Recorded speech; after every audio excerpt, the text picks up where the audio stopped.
Hello students, आज हम इस वीडियो के माध्यम से meaning of comparison and comparison method, तुलना क्या है और तुलनात्मक विधि क्या है और किस तरह से सामाजिक अध्ययन में इसका प्रयोग किया जाता है, क्योंकि तुलनात्मक विधि के माध्यम से सामाजिक अध्ययन के बहुत सारे ऐसे कंटेंट और इवेंट्स पढ़ाए जा सकते हैं।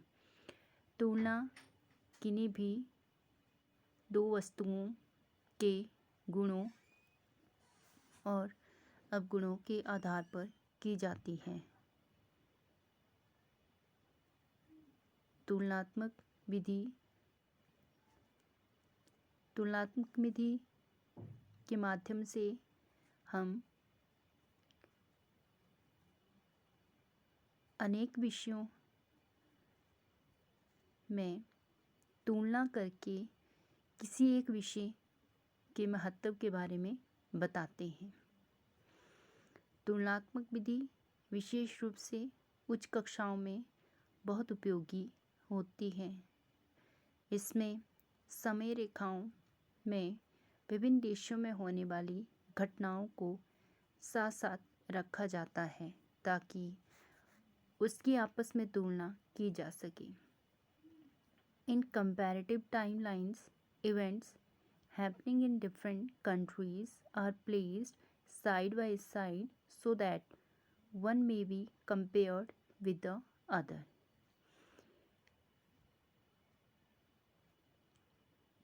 समय रेखाओं पर विभिन्न देशों में होने वाली घटनाओं को इसलिए रखा जाता है ताकि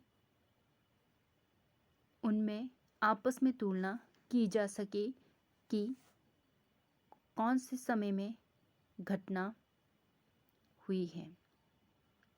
इस तुलनात्मक समय रेखा द्वारा विद्यार्थी विभिन्न देशों में विभिन्न समयों में हुई घटनाओं की आपस में तुलना कर सकते हैं। जैसे राजनीति के क्षेत्र में हम तुलना की बात करें तो भारत और किसी अन्य देश की राजनीति का उदाहरण देकर उन दोनों में तुलना की जा सकती है। अगर विकास के आधार पर तुलना करनी है तो भारत की और जो अन्य विकसित देश हैं उसके साथ तुलना की जा सकती है। इसी तरह से भौगोलिक आधार पर भी तुलना की जा सकती है। विभिन्न धर्मों में आपस में तुलना की जा सकती है जो कि धार्मिक आधार होगा। तो इस तरह से अनेक ऐसे विषय हैं जो तुलनात्मक विधि के माध्यम से पढ़ाए जा सकते हैं और जिनसे विद्यार्थियों को कंटेंट के बारे में स्पष्टीकरण करवाया जा सकता है।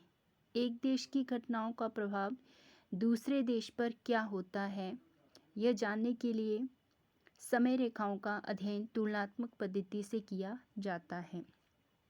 जैसे भारतीय इतिहास पढ़ाते समय यदि भारतीय और ब्रिटिश इतिहास की समय रेखाओं का साथ साथ प्रयोग किया जाए तो ये उपयोगी सिद्ध होगी। उदाहरण के लिए अगर 1526 में पानीपत की पहली लड़ाई लड़ी गई तो इंग्लैंड में 1520 के आसपास लुथर ने पोप बिल को जलाया। 1909 में मिंटो मॉर्ले एक्ट पास हुआ तो प्रथम विश्व युद्ध में सभी देशों ने उसमें भाग लिया।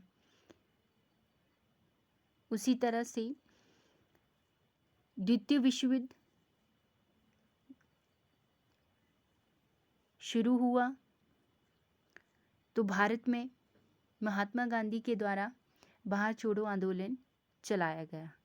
तो इस तरह से अनेक ऐसे विषय हैं जो टाइमलाइन पर रखे जा सकते हैं और इस तुलनात्मक विधि के माध्यम से विद्यार्थियों को पढ़ाए जा सकते हैं। उसी तरह से अमेरिका के इतिहास, राजनीति और उसकी अन्य घटनाओं के बारे में बताया जा सकता है। Suggestion for drawing a timeline और डेट लाइन चार्ट। टाइमलाइंस बनाने के लिए क्या सजेशंस हैं? तो इसमें मेंशन फ्यू डेट्स। टाइमलाइंस बनाने के लिए सबसे पहले तो हमें ये ध्यान में रखना होगा कि बहुत कम तिथियों को हम टाइमलाइंस पर रखें। जॉनसन ने कहा है, तिथियां मात्र इसलिए अंकित की जानी चाहिए ताकि छात्र को कालक्रमिक रूप से जागरूक रखा जा सके। तिथि रेखा चार्ट पर बहुत कम तिथियों का व्याख्यान होना चाहिए। रेखाएं लंबे समय के संबंध में खींची जानी चाहिए और उन्हीं रेखाओं को अथवा तिथियों को रेखा पर प्रदर्शित करना चाहिए जो विशेष घटनाओं, मानव क्रियाओं और गतिविधियों से संबंधित हो। ऐसा करने से घटनाक्रम सही ढंग से समझ में आ सकता है। सेकेंड, इसके लिए जो सजेशन रहेगी वो रहेगी सिग्निफिकेंट इवेंट्स एंड मोमेंट्स। महत्वपूर्ण घटनाएं और आंदोलन। इतिहास से संबंधित महत्वपूर्ण घटनाओं, व्यक्तियों और उनकी शासन अवधि, आंदोलनों के अध्ययन के समय रेखाओं का प्रयोग किया जाना चाहिए। महान धार्मिक व सामाजिक प्रचारकों के विचारों, गतिविधियों और ऐतिहासिक राजवंशों की उन्नति, वृद्धि को दर्शाने के लिए भी हम इसका इस्तेमाल कर सकते हैं। ऐतिहासिक विशेषताओं का विकास दर्शाने के लिए भी इनका प्रयोग किया जा सकता है। टाइमलाइंस किसी भी विषय के सही बोध के लिए अत्यंत आवश्यक है। कंपैरिजन विधि की अगर मैथ्स की बात करें तो कंपैरिजन विधि हमारी उच्च कक्षाओं के लिए बहुत ही ज़्यादा उपयोगी है। बेटर अंडरस्टैंडिंग हो जाती है क्योंकि इससे विद्यार्थी अपनी जो रीजनिंग पावर है उसके माध्यम से विषय को समझने में सक्षम हो जाता है। इसके साथ साथ विद्यार्थियों की जो इमेजिनेशन पावर है वो भी बढ़ जाती है। देन विद्यार्थी किन्हीं दो वस्तुओं में कंपैरिजन करना सीख लेते हैं। तो इस तरह से कंपैरिजन विधि हमारी अनेक विषयों के साथ साथ सामाजिक अध्ययन के लिए ये अत्यंत आवश्यक है। प्रत्येक अध्यापक सामाजिक अध्ययन के महत्वपूर्ण विषय और घटनाओं को पढ़ाने के लिए कंपैरिजन विधि का प्रयोग अथवा कंपैरिजन मेथड का प्रयोग कर सकता है। धन्यवाद।